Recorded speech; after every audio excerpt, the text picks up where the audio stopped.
진리의 뿔 가족 여러분 안녕하십니까? 이제 어느덧 겨울의 초입으로 들어섭니다. 길가에는 많은 단풍들이 떨어져서 낙엽을 이루고 어느 날 제가 우연히 이렇게 길을 걸으면서 떨어지는 그 낙엽들을 보다가 우리 인생에 관련된 생각이 좀 들어서 오늘 꽃보다 아름다운 낙엽이란 제목으로 말씀을 기록하게 되었습니다. 창세기 25장 7절부터 보면 아브라함의 그 마지막 인생의 장면을 이렇게 짧게 기록하고 있습니다. 아브라함의 향년이 175세라 그의 나이가 높고 늙어서 기운이 다하여 죽어 자기 열조에게로 돌아가매 그의 아들들인 이삭과 이스마엘이 그를 마브렛 앞 해쪽 속 소알의 아들 에브론의 밭에 있는 막벨라 굴에 장사하였으니 이것은 아브라함이 헷 족속에게서 산 밭이라. 아브라함과 그의 아내 사라가 거기 장사되니라. 아브라함이 죽은 후에 하나님이 그의 아들 이삭에게 복을 주셨고 이삭은 부엘라 헤로이 근처에 거주하였더라. 겨울의 초입에 서 있습니다. 머지않아 이제 모든 단풍들이 다 낙엽으로 변하여 땅 위를 뒤덮을 것입니다. 그러면 우리는 잎새들의 죽음에서 우리의 죽음을 예감하면서 때로는 우리는 우울한 상념에 사로잡히게 되기도 합니다. 그러나 대자연의 품으로 돌아가는 낙엽은 결코 우울하거나 슬프지 않을 것입니다. 얼마 전 아주 불교계에 요즘 유명하신 분이 계시죠. 법륜 스님과의 그 즉물즉설이라고 하는 한 그 방송에서 한 노인이 그 스님께 묻는 이야기를 들었습니다. 어떻게 하면 아름다운 죽음을 맞이할 수 있을까 하는 물음이었습니다. 여러 가지 이야기가 있지만 제 인상에 아주 기억에 남는 하나의 구절이 있었는데 이런 구절이었습니다. 법륜 스님이 말하기를 잘 물든 단풍은 봄꽃보다 아름답다. 여러분 어떻습니까? 마음에 좀 와닿는 내용입니까?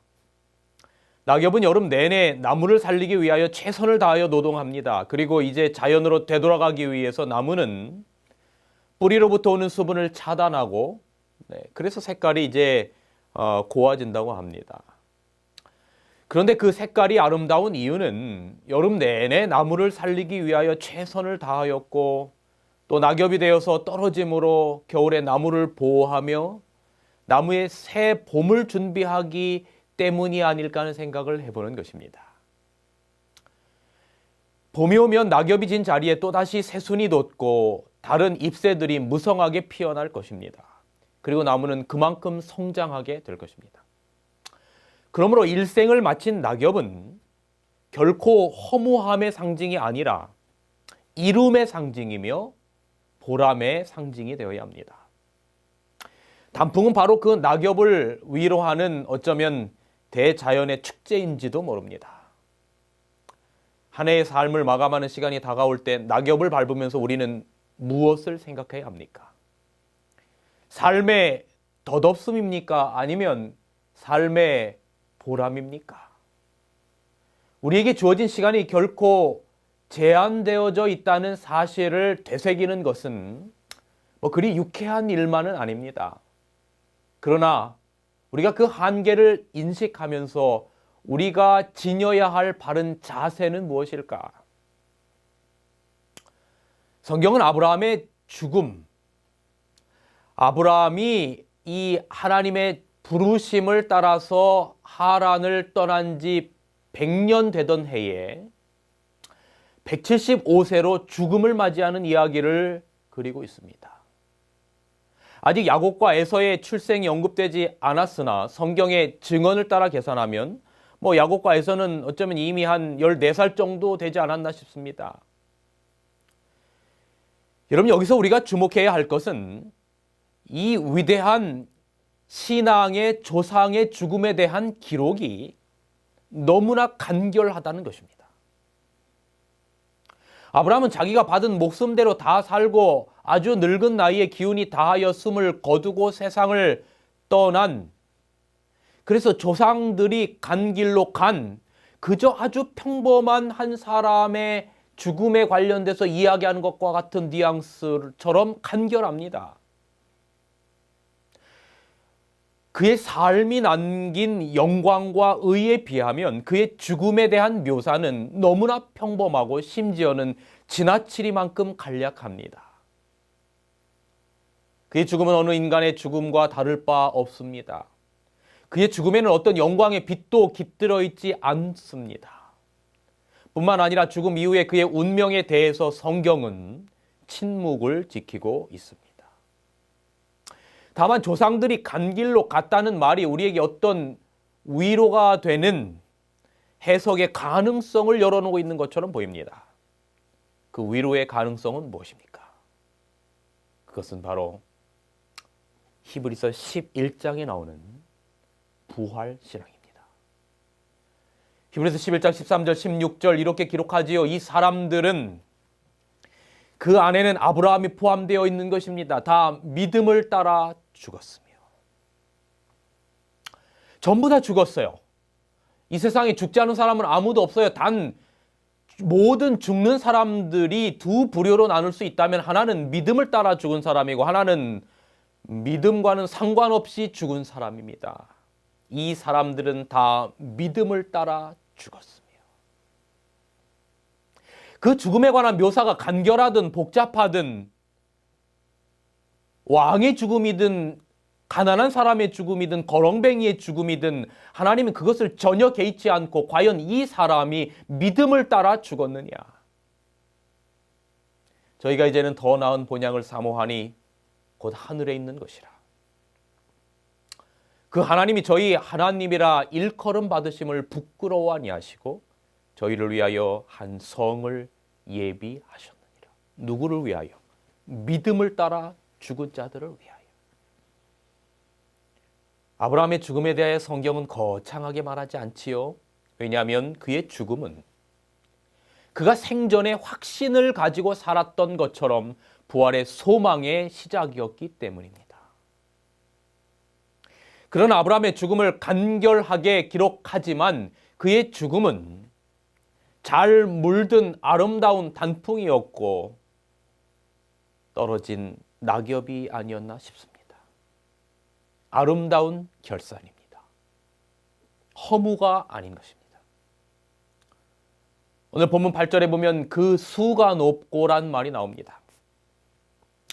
수가 높다는 말의 의미는 그 영어 번역에 가장 많이 쓰이는 단어가 만족, 충만하다입니다. satisfied, full 그런 말입니다. 아브라함이 충만한 인생, 만족한 인생을 살다가 죽었다는 것입니다. 그 이유가 무엇입니까? 아브라함과 일생을 함께 보낸 하나님에 대한 믿음 때문이었습니다. 아브라함의 모든 욕심이 만족되었기 때문이 아니라, 허영이 만족되었기 때문이 아니라 하나님에 대한 믿음 때문이었다라고 하는 것입니다. 아브라함은 마지막 순간에 자기 인생을 돌아보면서 이렇게 고백할 수 있었을 것입니다. 하나님, 정말 하나님 때문에 내 인생은 행복하고 살만한 가치가 있었습니다. 그 법륜 스님과 그 노인과의 대화에서 잘 물든 단풍이 되기 위하여 어떻게 해야 하는가에 관련된 이야기를 했습니다. 그런데 그 스님이 말하기 이렇게 말씀하시더라고요. 걸음도 천천히 걸어야 되고 말도 천천히 해야 되고 내 마음에 안 드는 거 보고도 내색 별로 하지 말아야 되고 잔소리 많이 하지 말고 욕심도 버리라고 해요. 일부 일리는 있는 말씀입니다. 그런데 성경은 인생이 잘 물든 단풍이 되기 위하여 나의 마지막 호흡까지 의지하고 맡길 창조주 하나님을 붙들라고 이야기합니다. 우리의 인생이 정말로 잘 물든 단풍이 위하여 나의 마지막 호흡을 의지하고 맡길 그런 대상이 필요하다라고 하는 것입니다. 우리가 너무나 잘 아는 시편 23편은 많은 인생의 도전과 시련 속에서 하나님을 의지하는 것을 배울 수 있었던 다윗이 이렇게 고백하지요. 여호와는 나의 목자시니 내가 부족함이 없으리로다. 하나님을 목자로 삼았기 때문에 그 하나님이 자기 인생을 인도하시는 것을 확신했기 때문에 어떤 고백이 따라옵니까? 그가 나를 푸른 초장에 누이시며 쉴 만한 물가로 인도하시는도다.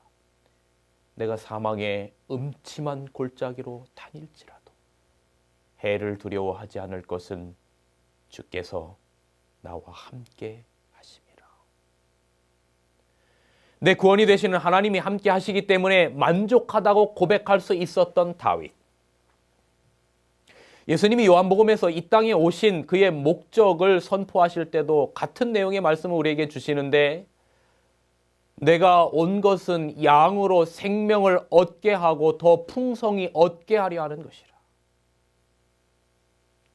하나님과 함께 한다라고 하는 것은 이 땅의 마지막에 아름다운 삶의 결산이며 아름답게 물든 단풍이며, 그것은 마침내 그냥 떨어져서 썩어져서 끝나버릴 것이 아니라 그 다음에 새로운 생명으로 부활할 생명과 관련이 있다고 하는 것입니다.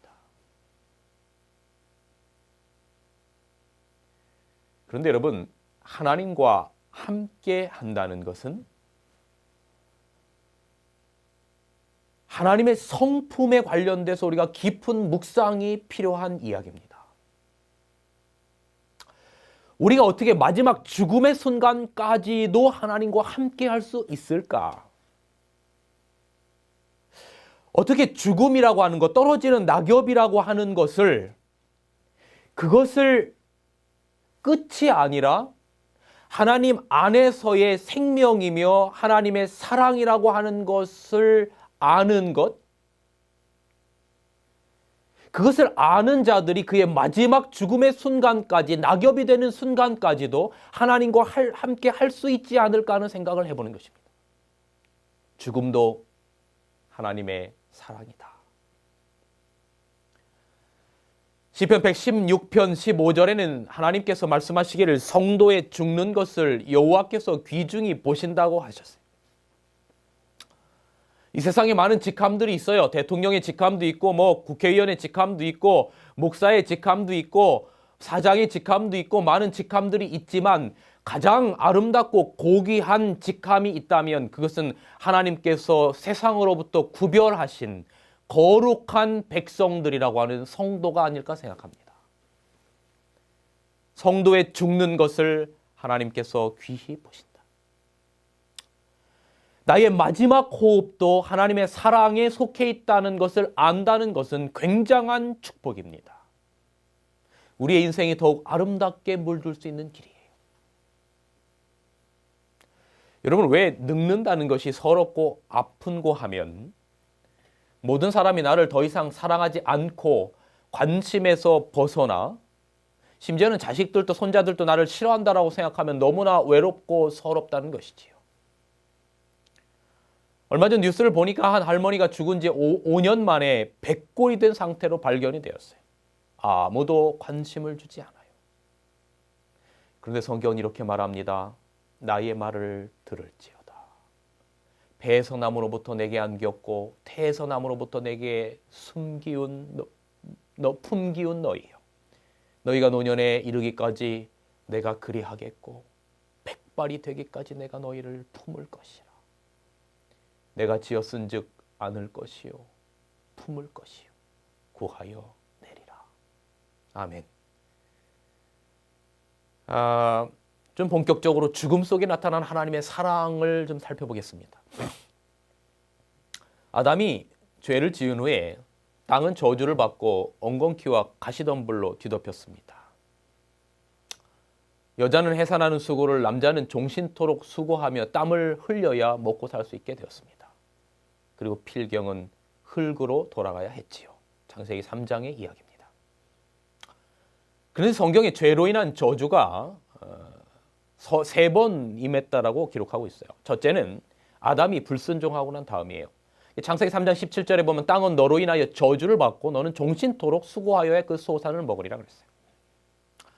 그 다음에 두 번째 저주가 나오는데 가인이 아벨을 살해하고 난 다음입니다. 여기 그 창세기 4장 10절부터 보면 이 가인이 아벨을 살해하고 난 다음에 하나님께서 이렇게 말씀하십니다. 내가 땅에서 저주를 받으리니 내가 받더라도 다시는 그 효력을 내게 주지 아니할 것이요. 두 번째 저주예요. 그 다음에 또 한 번은 노아 홍수 때인데 그래서 아담이 범죄하고 그 다음에 가인이 아벨을 죽이고 노아 홍수 때 이 땅에는 이 저주들이 임해왔어요. 이것은 어떤 영감의 글에도 그런 부분이 이렇게 기록되어 있습니다. 아담의 불순종으로 인해 첫 번째 저주가 아담의 후손들과 땅에 선고되었다. 가인이 그의 동생 아벨을 살해했을 때 두 번째 저주가 임하였고 하나님께로부터 임한 세 번째 저주는 가장 두려운 것으로서 노아의 홍수 때에 땅에 임했다라고 기록합니다. 아담이 처음에는 선악과 먹은 것에 대한 그 대가가 이러한 저주와 죽음이라고 하는 것이 너무하다라고 생각했어요. 그런데 아담이 930세를 살았다고 성경에 기록되는데 그 죄악의 인생을 살다 보니까 정말 죄라고 하는 면역력이 없이 만들어진 아담과 하와가 에덴 동산에서 나와서 낙엽이 떨어지는 모습을 바라보면서 오늘날 독자를 잃은 슬픔보다 더 큰 슬픔을 느꼈다 그랬어요. 그러니 그 죄의 무방비 상태에 있었던 아담과 하와가 이 땅의 죄악의 관영에서 노아 홍수로 멸하기 직전까지 살게 됐을 때 이 땅에서의 그 죄악의 고통의 참혹함이 무엇인지를 절실하게 깨달았어요. 여러분, 더 끔찍한 것은 아들이 또 다른 아들을 죽이는 모습을 보는 거예요. 하나님이 아담과 하와가 죄를 짓고 창세기 3장 15절에 여인의 후손을 약속하셨을 때 그 여인의 후손이 아담은 누가 되기를 바랐냐면 가인이 되기를 바라죠. 그래서 가인의 이름이 하나님으로 말미암아 등남하였다. 여인의 후손이라는 뜻이에요. 그런데 여인의 후손이 되기는커녕 아벨을 죽이는 것입니다. 자식이 자식을 죽이는 모습을 아담과 하와가 보아야 하는 거예요. 얼마나 끔찍한 이야기입니까? 이 땅에서 낙엽이 떨어지는 것들을 오늘 우리가 보는 것보다 형용할 수 없는 큰 슬픔으로 보았지요. 그러니 아담의 930세의 삶이 얼마나 힘들었을까요? 그래서 그가 마지막 죽을 때는 죽음이라고 하는 것이 하나님 앞에 얼마나 축복인지를 깨달았다고 기록합니다. 자, 여기 영감의 글을 보겠습니다. 자기의 죄에 대한 심한 가책과 아벨이 죽고 가인이 버림을 받은 이중 슬픔으로 아담은 고뇌로 기가 꺾였다. 그는 마침내 홍수로 인한 세상의 멸망을 초래케 할 전 세계의 편만한 부패를 목격하였다. 창조주께서 그에게 내리신 사형 선고는 처음에는 무섭게 보였으나 약 1000년 동안 죄악의 결과를 목도한 후에 그는 고통과 슬픔의 생애를 끝나게 하심은 하나님의 자비라는 것을 느꼈다. 여러분, 그래서 성경은 하나님이 아담과 하와가 다시 에덴으로 돌아올 길을 미리 마련하신 후에 그것이 창세기 3장 21절에 가지고 오시며 창세기 3장 15절에 여자의 후손 예수 그리스도의 약속입니다. 다시 에덴 동산으로 돌아올 티켓을 마련하시고 난 다음에, 즉 부활의 소망을 가지게 한 후에 그리스도 안에서 잠재운다는 것은 하나님의 가장 큰 사랑의 표현이었던 것입니다. 그래서 요한계시록 14장 13절에 보면 내가 들으니 하늘에서 음성이 나서 가로되 기록하라 자금 이후로 주 안에서 죽는 자들은 복이 있도다 그랬어요. 부활을 약속받고 주 안에서 죽은 자들은 복이 있다라고 하는 것입니다.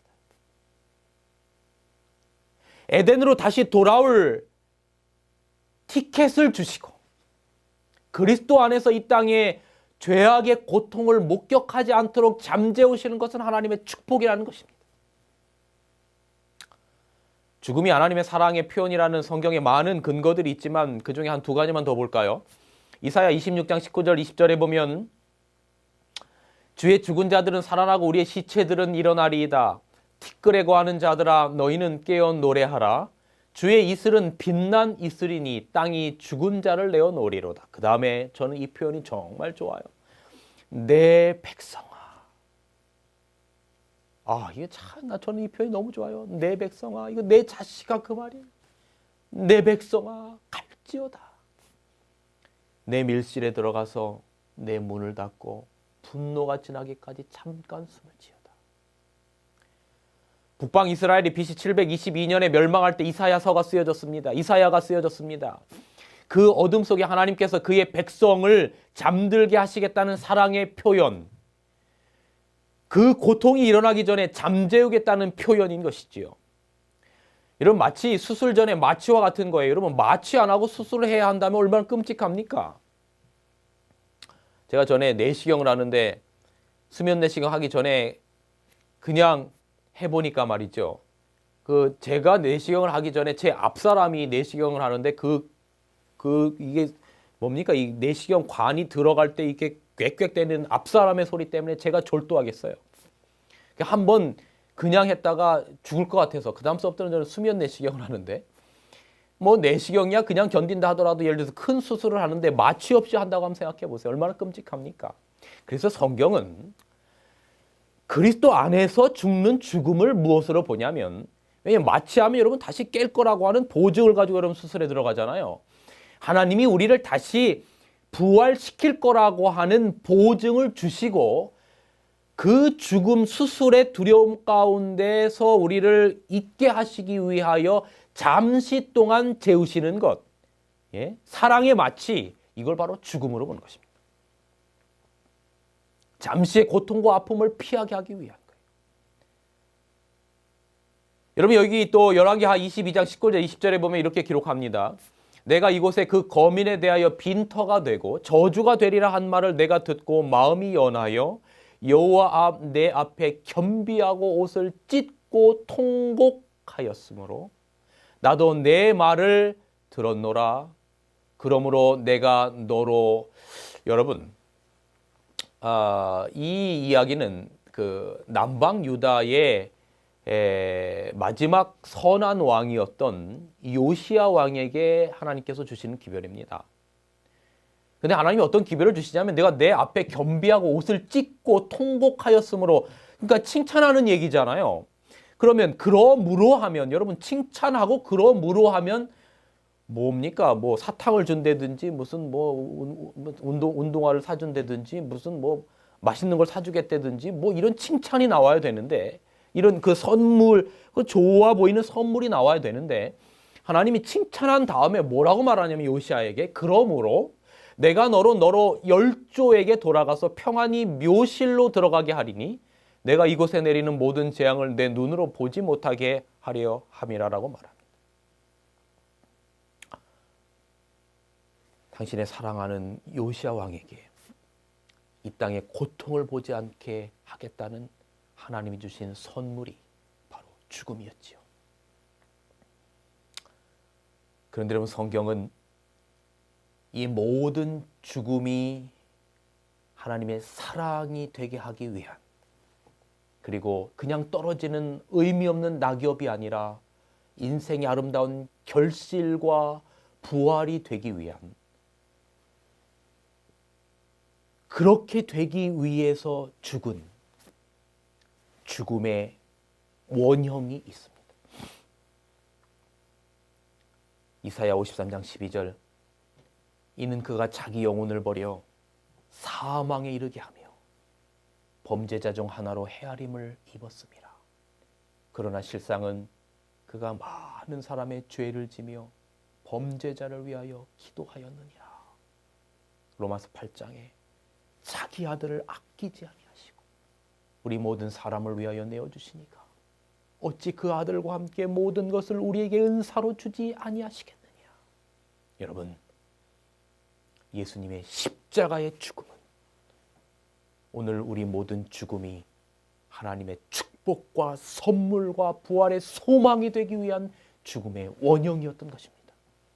그분의 죽음 때문에 우리의 인생이 그저 없어지는 낙엽이 아니라 아름다운 단풍으로서 인생을 맞이하게 할 수 있었던 아름다운 특권이었던 것입니다. 죽음보다 더 강한 것이 사랑이에요. 그래서 죽음을 두려워하지 않으려면 사랑하면 돼요.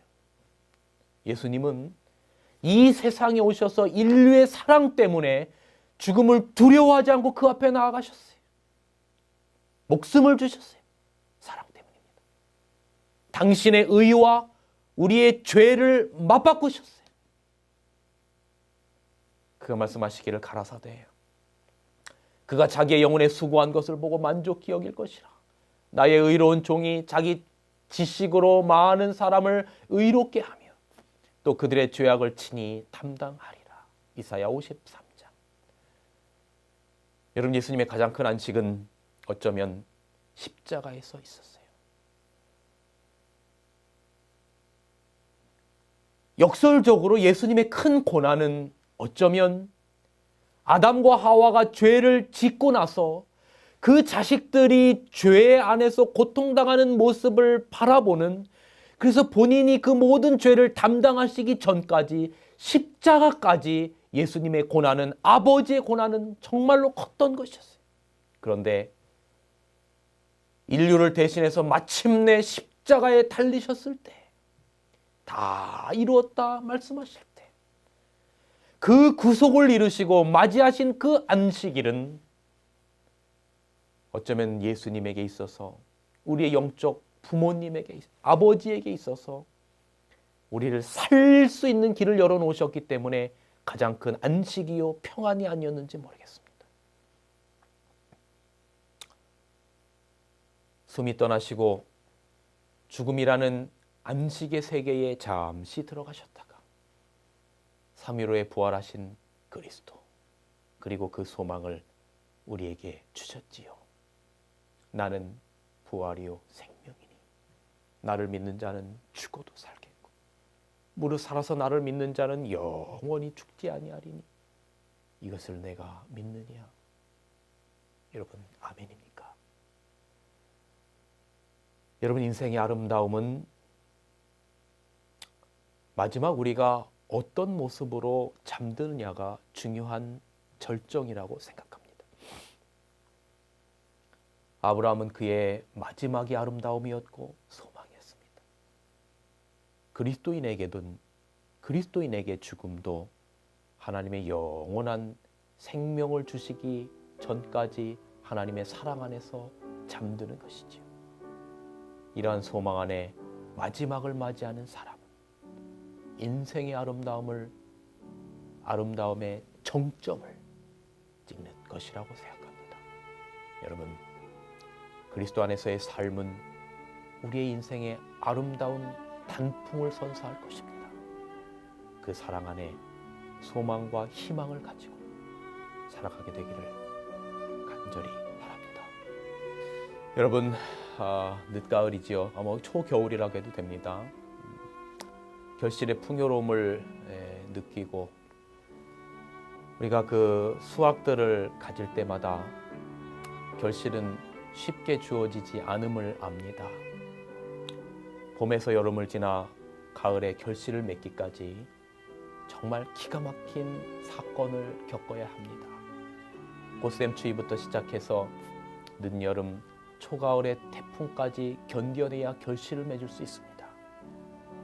봄에 핀 꽃은 아름답지만 처음 세상을 향해 자신을 드러내야 하는 만큼 꽃송이마다 두려움이 숨어 있습니다. 비록 지금 꽃은 피우지만 그 자리에 열매가 맺힐 때까지 떨어지지 않고 온전히 재생을 다 살아낼 수 있을지 확신할 수 없는 불안감과, 그것은 마치 어떤 의욕은 넘치나 갈피를 잡지 못해 좌충우돌하는 10대의 젊음과도 같은 것. 이것이 어쩌면 봄꽃이 아닐지 몰라요. 그러나 가을은 다릅니다. 가을 단풍은 비록 봄에 피는 꽃같이 부드럽고 고운 꽃잎은 아니지만 여러 계절을 견디면서 축적된 시간이 들어있습니다. 연로하신 분들의 피부처럼 부석하고 윤기 없는 잎을 지녔지만 가을의 단풍은 여러 계절을 보내면서 배운 지혜로 물든 색입니다. 바닥에 떨어져 썩는다 해도 없어지는 것이 아니라 거름이 되어 새 생명으로 부활한다는 것을 아는 인생입니다. 여러분, 예수 그리스도는 여러분의 인생의 단풍을 더욱 아름답게 만들 것입니다. 그분께 여러분의 마지막 호흡을 의탁할 수 있다면 그것은 정말로 얼마나 우리에게 큰 축복일지 모릅니다. 예수 그리스도의 은혜가 여러분의 삶 가운데 함께 하시기를 바랍니다. 여러분 감사합니다. 진리횃불 웹사이트에는 이 시대를 위한 하나님의 말씀이 준비되어 있습니다. 다음과 같은 성경 연구 자료를 통해서 하나님을 더 깊이 만나게 되길 간절히 바랍니다.